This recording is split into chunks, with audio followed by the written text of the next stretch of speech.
All right, what are good people? Dr. McGee here. It is time for a pep talk. Let's get it going. Let's get it going. Let's get it going.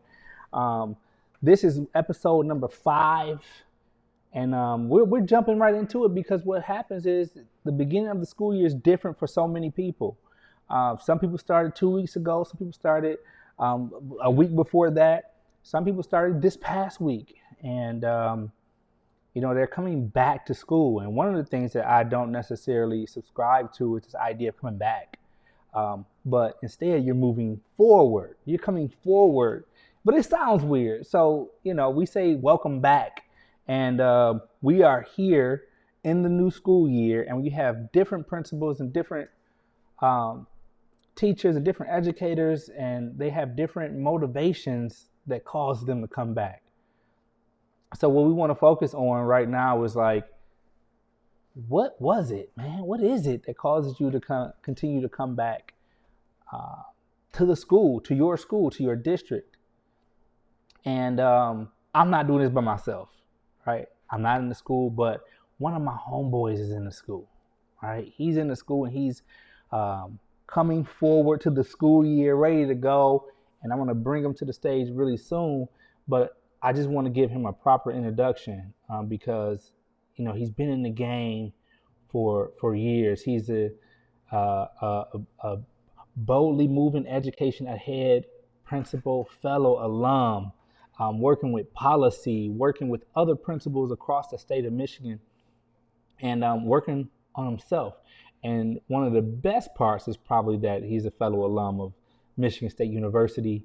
Go green, go white. And so we connect on so many levels. But I will say that being a principal fellow together has absolutely allowed us to know each other better, learn about each other, what we're doing. And I've just grown as an educator and as a man, just being in his presence. So I'm super excited to welcome to our interview, to our podcast, to our pep talk, Principal Randall Coleman. What's up? What's up? What's up? What's up? What's up? What's up? What's up? What's up, brother? How y'all doing out there? How you doing? Especially, I appreciate that introduction. I was like, who is he talking about right there? But yeah, I appreciate that. We back in it, man. We're like we never left. So Like we never pretty sure that's left. part of what we gonna talk about today. So I appreciate you having me on. Definitely kudos to you and the work that you're doing, near and far. But I appreciate you having me on today. Man, thank you, and I'm glad that you're here with me as well. Because as we do this work, I think more people need to know about what we do, how we do it, and then who is actually behind a lot of these schools. Because the schools, man, schools typically have been around for so long, and they have a name and they have a history, and all behind that history is usually a principal that's leading the case, leading the school. And oftentimes, if you're not part of the community, we don't know what principals are really doing it or what they're about or who they are. So I wanted to kind of use this platform to be able to give principals like, hey, give them that encouragement, that inspiration to one, do this work because it is really hard, Yes, but at the man. same time, be able to, highlight those of us that are in the trenches doing the work that's supporting not only the students, but also the adults that's in the space. And then there are adults in the space that are looking to grow. And oftentimes that principal is the one that's helping cultivate those relationships, blazing that trail, or supporting those individuals who are looking to take leadership roles. So here we are. Here we Here we are. are. So before we jump in, man, just talk to me real quick about, you know, you're a principal, like you're doing it, and give us the quick skinny on how you got in it and why you're doing the principal role. Okay. First of all, I think growing up and being raised in DPSCD or DPS back then, before the CD, I was uh, surrounded by people that pushed me, that cared about me, that wouldn't let me fall through the cracks as a young black man. So school was always a fun, a safe place, an interesting place to me. So I gravitated there. So elementary. And then high school, I always had people in my corner that were pushing me. So never thought in a million years, leaving high school, leaving Henry Ford High School and going to Michigan State, that I would be an educator, first of all. So, and people that knew me back then too would have laughed at the thought of me being a teacher and then becoming a principal. But just the fact that I had those people motivate me and pushing me just caused me to kind of steered me in that direction. Going to Michigan State, wanted to be in engineering, computer science to be exact. I figured that's where the money was at. That was the future, and never just kind of quite worked out that way. That's chemistry and that math gave me the real deal, Holyfield. So I did a quick pivot, got into education because I thought about things that, as a matter of fact, an advisor at State told me, think about something you want to get up every morning and do and it not feel like a job.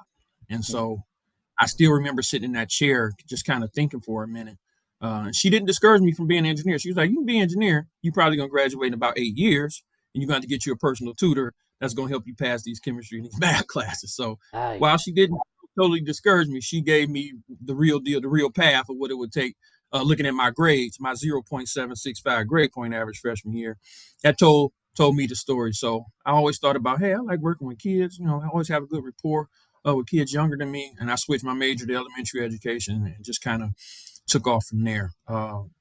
Started teaching, taught 9 years, and as I was teaching, uh, the walls of my classroom started to feel a little closed in. I felt that I could make a larger impact in the school setting, so went back to school for my master's in administration, um, and became an assistant principal in the district. Uh, didn't last long with being an assistant principal, kind of rose through the ranks at a few different schools, and finally got that call to be a principal at Davidson um, 9 years ago.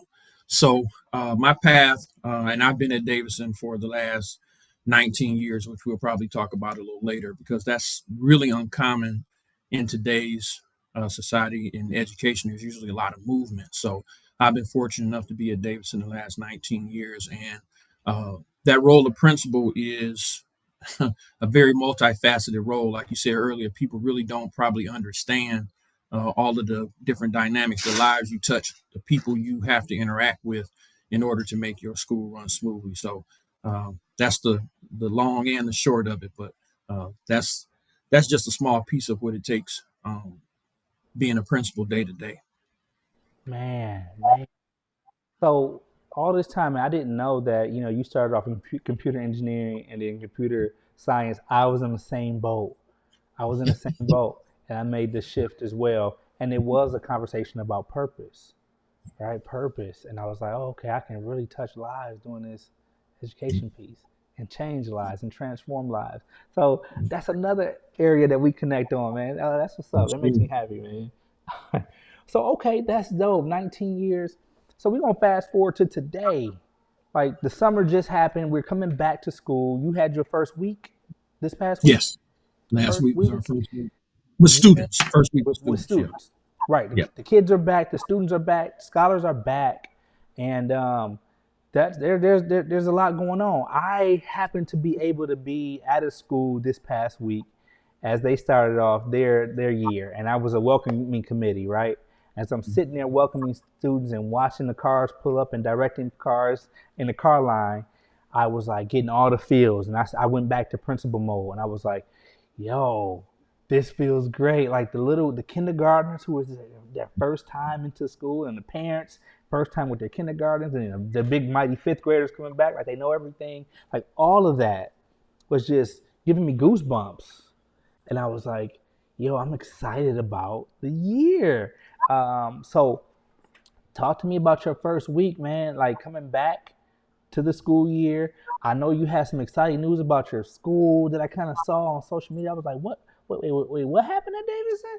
What principal Coleman talking about? So what happened with that, and what happened with your first week, man? Talk to us. Okay, I'll take the first week back question first. So we're 12-month employees in DPSCD, principals Mm-hmm. are. And so the summertime is usually kind of a a lull period where you're taking kind of care of like administrative stuff. You're doing the master schedule, you're interviewing, you're filling any vacancies, and it can be kind of mundane. It's just myself and my clerical there, so it's not a whole lot of interaction with other people, and you just kind of, for me, just kind of hit a rut. It's like this is real boring. It's not. There's Mhm. nothing exciting about it. So we were talking, and some of our buddies in BMEA, we were having a conversation about just getting motivated to be back. But once the instructional staff and the teachers came back, my juices got to flowing a little bit. Like, okay, this is year 9. No year is ever the same. So I started to get a little motivated, a little pumped up then.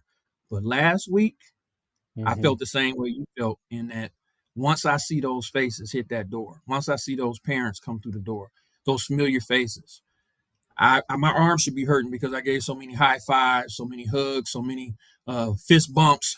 Uh, that's the why. Um, Being able to see those faces, and I'm excited and they're excited. It's not, oh God, here come they're gonna miss the coat. It's none of that. It's all love. So uh, for me, it was like taking the jumper cables to the battery, and that just started me up because I was feeling just kind of bland, like some plain, no salt on them potato chips. But Mm. once I saw those kiddies hit that door, even my middle schoolers, so I have two physically separate buildings. I got my K through 5 in one building, my middle school in our annex building. So running between both those buildings, man, going over there and even seeing them, how some of them have grown 2 or 3 inches taller over the summer. I'm Yeah. like, wow, seeing that maturity in some of the ones that were a little wiggly, a little all over the place, but now I can just see it in their eyes that they've matured a little bit over the summer. So just seeing that was all I needed to get my juices back flowing in terms of my purpose. Mhm. And a lot of times for me as an administrator, like I said, you can feel beat down, you can feel unappreciated, but I'm always asking myself, if not you, who? You Mhm. know, if it's not going to be you, because like you said, I could take, like LeBron, I could take my talents, elsewhere and go do something else. But when Right. you think about leaving your school setting behind might leave you feeling empty as well. So you got to think about that. That was it for me. So like I said, that first week brought just totally rejuvenated my battery. So I definitely feel rejuvenated again. As far as the good news that you saw on social media, our district gives or administers a school grade, like a report card. In the state, I don't know if the state still does it or not, but that spun out of a few years ago, the state applying a letter grade, a school letter grade to all schools across Michigan. And our superintendent felt that the uniqueness of our district, given all the challenges in DPSCD, our the school grade for the state doesn't line up to the work that we do. So he created our own metrics for our own school grade. So for about 4 years ago. So for the last 3 years, previous 3 years, Davison Elementary Middle School was a high B average. We were 2 points, 3 points away from the A. So again, another part of my motivation was uh, once you give me some data, once you give me a challenge, once you kind of throw down the gauntlet for me, I'm all in on it. So some of the key metrics: proficiency, growth, climate and culture, and I could break them down a little bit more, but those are kind of the general areas in which Mhm. we're graded on. Chronic absenteeism. So uh, this past school year, once they released those school grades right before, a little bit before, a couple weeks before school started back, we finally got that A letter grade. So we were super excited, and the whole time this past preparing for the teachers and the staff members come back, I was trying to think of a unique way to share that information with them. So I didn't put it on social media ahead of time. I only told my immediate staff, my AP and my deans. They knew, but it was hard trying to keep that a secret because other people in other schools were kind of posting or saying what letter grade they got. So I was trying to avoid my staff to not have a conversation with them because I didn't want to Yeah. tell a little white lie. But at the same time, I did tell them on the first day that they came back, and they were super excited. So it was good, and I had already previously told them at the beginning of the previous year, I don't want to be the only one standing in front of you all, doing cartwheels and jumping jacks and doing all this stuff and being excited about trying to get that letter grade A. You guys should be just as motivated as I am. So um, it was important to me for a couple reasons. Number one, all of the previous schools that had earned the letter grade A were specialized schools. They were the application schools. They were the examination schools. Oh They yeah. were the smaller, yeah, they were the smaller size schools. I'm a large neighborhood school, over 800 students. Half of my population are multi-language learners. Many of them are newcomers. So we have, challenges that those other schools didn't. So if I'm not mistaken, we're the first large neighborhood school to receive that, earn that letter grade A. So that was important to me as the leader, but also for our staff. They felt a sense of pride about that too. So that's it. Man, give it up, give it up. I'm so glad to hear that, man. I love hearing stories like that where uh, you recognize your staff and the way you did it. The way you did it, keeping it a secret. I know that's hard. It's hard to do that. But kudos to Yeah, you and your staff, it man. was. That talks a lot to your leadership. It talks a lot to your staff leadership, and I think that's a big deal because you need something like that to kind of keep you going in this. Like I met a metric, and we're doing well despite all the circumstances that we could look at to say, the attendance, online learning, school of choice, but we still did it. So that's motivating, that's inspiring. And I think, man, it also allows, you know, when you're coming back, it allows your staff to stay inspired. So, you have a pep talk right there in just a metric, a metric. So, as in that same vein, in that same breath of the conversation, um, talk to me about, you know, wanting to come back, wanting to move forward, and what kind of message or what would you say to those in your staff who are excited about being an educator, but maybe want to take that step up, put some seasoning on their career? How do you keep them excited outside of leveraging the metric that you just achieved? Sure. So it's funny that you say that because part of uh, once I announced the school letter grade and we kind of celebrated and clapped and I ran around the auditorium like a madman. Uh, my next step was, or the next slide in our presentation, I asked them, now that we've earned that A, we've hit that mark that we were looking to achieve. What now?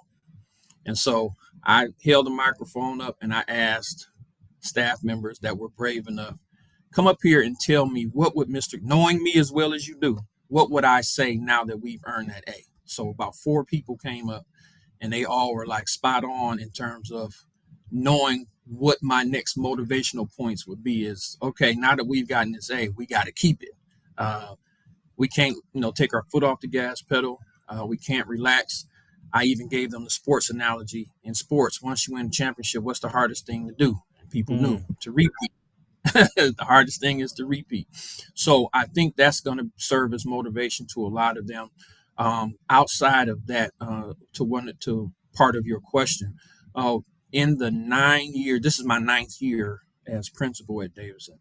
Uh, Anybody that I interview that comes to work at the school, I ask a question. One of the questions I ask is, what do you want to do? Where do you see yourself in 3 to 5 years? What's your ultimate goal? So based upon their responses, I take that information, and if it's a teacher and they're looking to eventually become a dean or a master teacher or lead teacher or maybe even a principal, I take that information in. And as we're going through years or progressing through years or months, years, I look to put them in leadership roles. So to empower them, to give them that chance to see if this is something I want to do, this is something I like, this is something I can handle, and it pushes and motivates them in that way.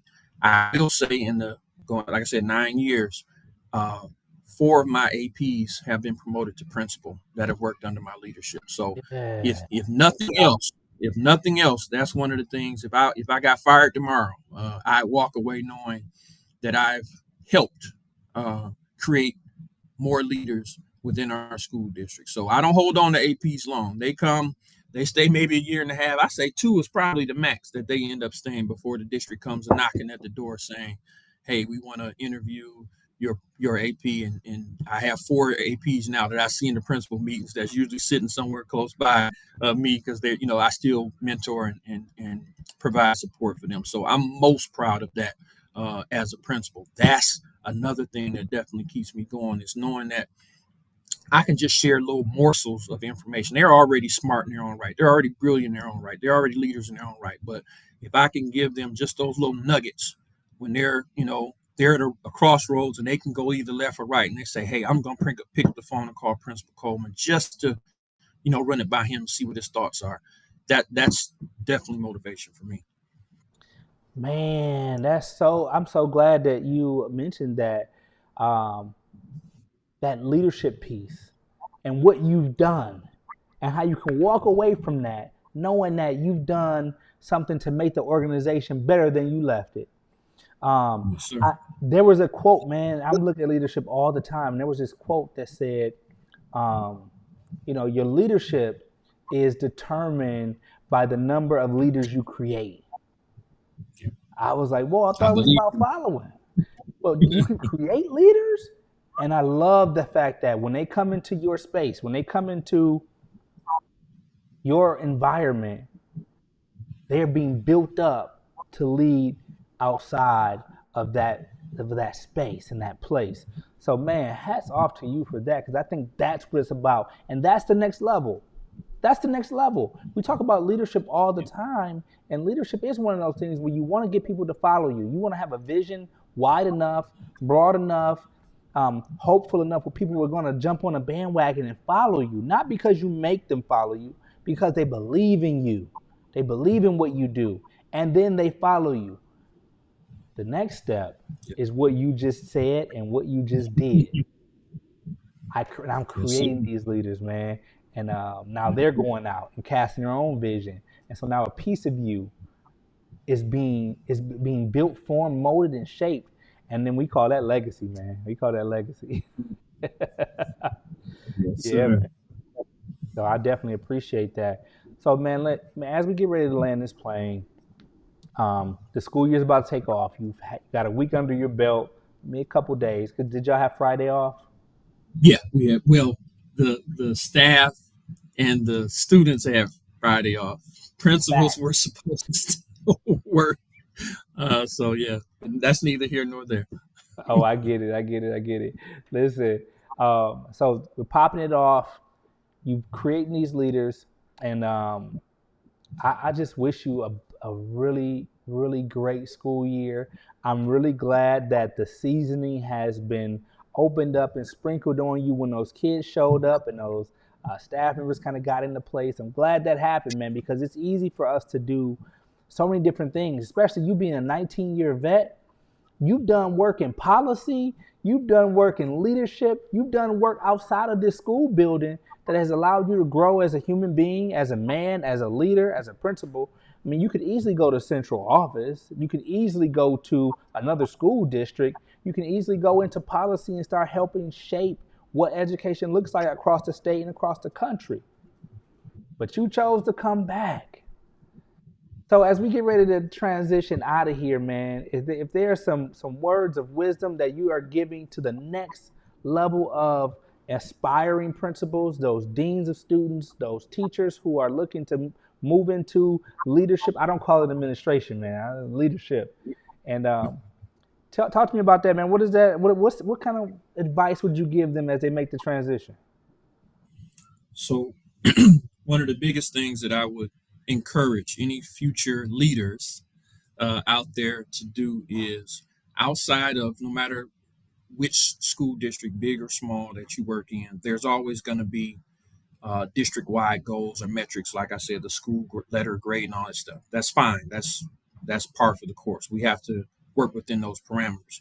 But I would also encourage you to sit down, and this might be a working piece of work that you do, but I want you to set a goal separate from any district or school goals for yourself. Hmm. Make that list small, You can add to it, you can subtract from it, but find you some hardcore, some true beliefs, things that you want to improve in, you want to get better at, you want to strive for, um, and make sure, and you'll I'm pretty sure you'll go along with this last piece. Make sure personal wellness is a part of that goal. Ooh. This job, whether you're a teacher, whether you're a lunch assistant, whether you're academic interventionist, whether you're a dean of students, whether you're AP or principal, this job can wear you down. We're in a crazy space right now where federal and state governments are impacting public education like crazy. If you follow my Facebook feed at any point in time, you're going to see how I feel about that. Yeah, for Um, sure. and who's behind it. But put all of that aside. They can't stop the work that we're putting forward. I don't care how much federal funds they cut, how much they state won't pass a budget, all that stuff. Put it aside. You got to make sure you're set some goals for yourself. Those goals could also be uh, aligned with your students. Build more connections with them, and that's something I'm constantly preaching to my staff about. Uh, Education isn't just about reading, writing, as we say, arithmetic and science and social studies. You got to be in relationships with these babies. They Yeah. need us in this space. Coming out of COVID taught me lessons that I couldn't even begin to describe in terms of the backgrounds and the behind the scenes stuff that these kids endure, put up with. And I tell my staff all the time, you guys would be balled up in the corner somewhere, crying your eyes out if you went through some of the stuff that these kids get up every day and show up in this space. The least we can do is be warm, inviting, welcoming to that space every single day, letting them know we appreciate them. So build that into your toolkit where you might not be touchy feely. I don't think I once was, but I've opened up my heart to understand these babies need us. So I gotta extend myself some. I gotta make sure I got on a positive face every time I walk through the door, even though I'm not feeling it. I might wake up not feeling it, but I'm gonna Mm. make sure I'm not gonna take it out on them. They're not gonna know Mr. Coleman having a bad day. And I always tell people when I am having a bad day, once I get the day started, all I gotta do is go down there to one of the kindergarten rooms and sit down with them babies. They get me together. They get me together They real will get fast. you together. Right. I see that innocence. I see that love. They don't care. You so talk. They just Hmm. gravitate towards you. So I can put all of that. Son was late getting up in the morning. I had to get on his head. I can put all of that stuff aside and make Hmm. sure that I'm in a safe space and a well space that I can try and meet the needs of my students. So if you out there and you listening, please make sure you take care of those kids and you take care of yourself first because they need you. Oh man, words from the wise. You got to understand how many years of experience is under your belt, and that's coming out of your mouth right now. Uh, because Yes, sir. man, yeah, that wellness piece was the thing for me that said, man, we gotta take care of ourselves, especially when Yep. we love the way we love and we care the way we care for our babies, man. Oh, Man, I appreciate you, bro. Listen, it is Yes, sir. time for a pep talk, man. They got to hear this. They got to hear it. And you've Got definitely it. said it loud and clear. So, what we're going to do, we're going to spread this out, put this out so that those aspiring teachers that are looking to move into leadership, those deans and assistant principals who are doing the work day in and day out, you got to have a way to be motivated, to stay motivated, and to aspire to something great. And Principal Coleman, man, out here in the elementary slash middle school, is doing it. And I love it because you are echoing. You echoed my last guest, man. My last guest talked about that and how important it is for these relationships for you to have, especially coming from the lead leader in the building. So Yep. thank you for circumscribing that and underlining that and underscoring that because that story needs to be told over and over and over again. Uh, Yes, sir. man, thank you again, bro. I appreciate you. I look forward to doing this again with you. Right? I think we Anytime. should circle Anytime. back and do it For sure. again Do it again. because I need your voice, man. You already got the experience. I need your voice, and since we brothers from BMEA, so we're gonna make sure that we keep this going. And I always have a space for BMEA principals here on this podcast, because I know what we're doing, and we're doing something special, and the world needs to hear us. So Yes, sir. hopefully this podcast gets to the point where people start watching and paying attention and saying, hey, you want to get motivated? Let's talk to the principals directly. And I appreciate you being one of them, man. Yes, sir. You that direct line, man, that's gonna get the word out. I appreciate it. Hey, man, I appreciate you. I appreciate you. Hang on, and we'll go ahead and close up in a second. All right. Listen, it is time for a pep talk, and I'm glad you tuned in. There's a lot going on in the space of education. This is only the beginning. This is 2025.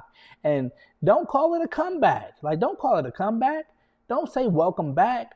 We're welcoming forward. We're going forward. We're moving into the future from the present.